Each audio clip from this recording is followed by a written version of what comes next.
Salut tout le monde. Moi, c'est Théo Bernard.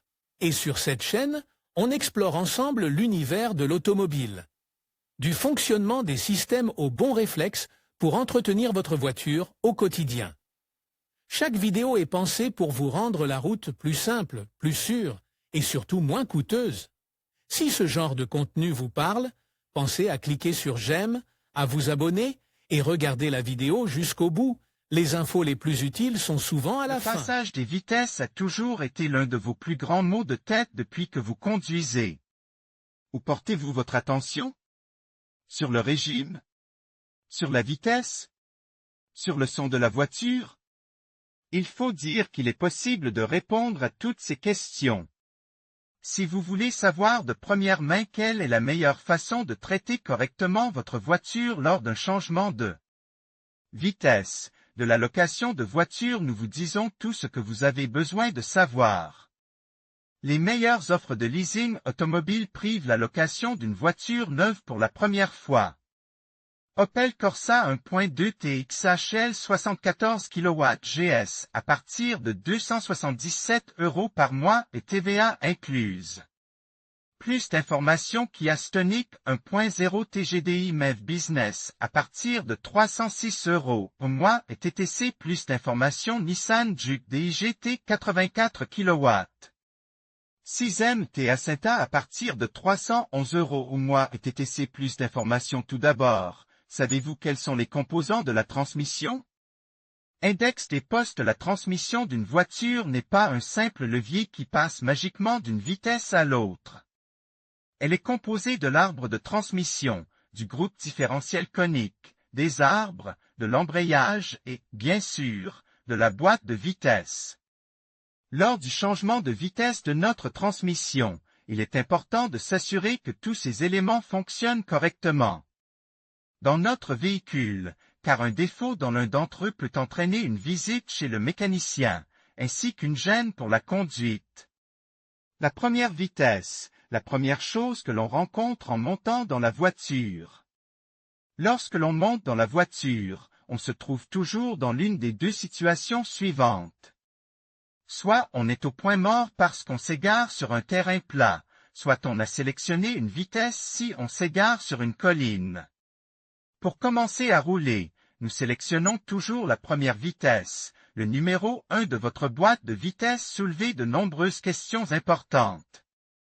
Tout d'abord, nous devons garder à l'esprit que la première vitesse est celle qui consomme le plus de carburant, car c'est celle qui fournit le plus de puissance au moteur.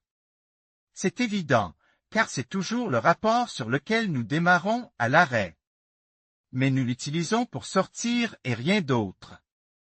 Dès que la voiture roule, on appuie sur l'embrayage et on passe la deuxième vitesse. Il est important d'utiliser la première vitesse le moins possible car elle use le moteur et consomme beaucoup de carburant. C'est la raison pour laquelle beaucoup de carburant est gaspillé dans les embouteillages. Vitesse ou régime, deux bons repères pour changer de vitesse. Une fois que vous avez démarré et que vous êtes prêt à vous lancer dans la conduite, il est encore très important de savoir comment vous utilisez tous les rapports à votre disposition. Et la question la plus fréquentée est la suivante: quand dois-je changer de vitesse? La vitesse et le nombre de tours par minute de votre voiture sont deux bons indicateurs. Après avoir passé la deuxième vitesse en sortant de la position d'arrêt, une séquence s'ensuit, à partir de 40 km/h, troisième vitesse à partir de 60 km/h, quatrième vitesse à partir de 80 km/h, cinquième vitesse. Ces vitesses sont données pour une voiture standard, mais peuvent varier en fonction de votre voiture. Avoir une voiture de X chevaux n'est pas la même chose qu'avoir une voiture de Y chevaux. Posséder une camionnette ou une voiture utilitaire. Conduire sous la pluie ou la neige ou dans des conditions normales. Tout cela peut avoir une influence sur le passage des vitesses. L'autre indicateur du changement de vitesse est le régime. On trouve toujours des avis contradictoires sur la question de savoir s'il faut sur-régime ou sous-régime. Ce que nous recommandons, c'est d'essayer de changer de vitesse entre 2000 et 2500 tours par minute si votre voiture est une voiture à essence, ou entre 1500 et 2000 s'il s'agit d'une voiture diesel.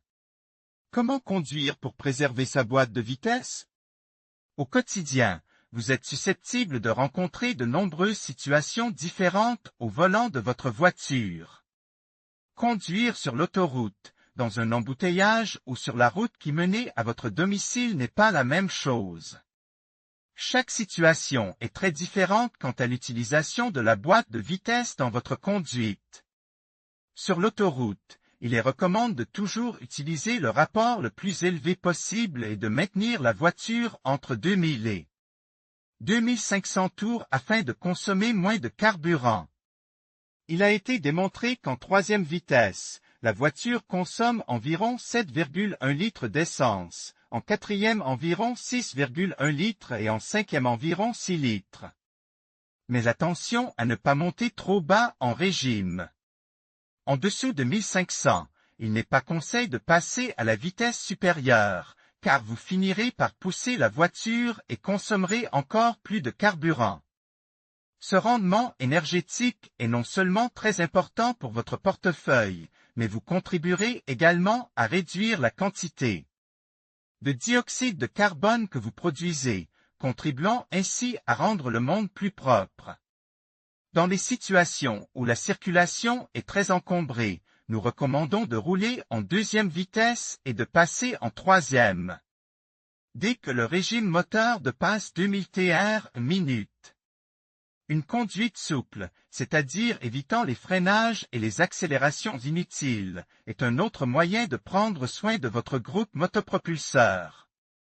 Essayez toujours de maintenir une vitesse régulière et si vous vous trouvez dans une situation où vous devez ralentir ou même vous arrêter, faites-le progressivement en jouant avec l'embrayage et en changeant de vitesse petit à petit.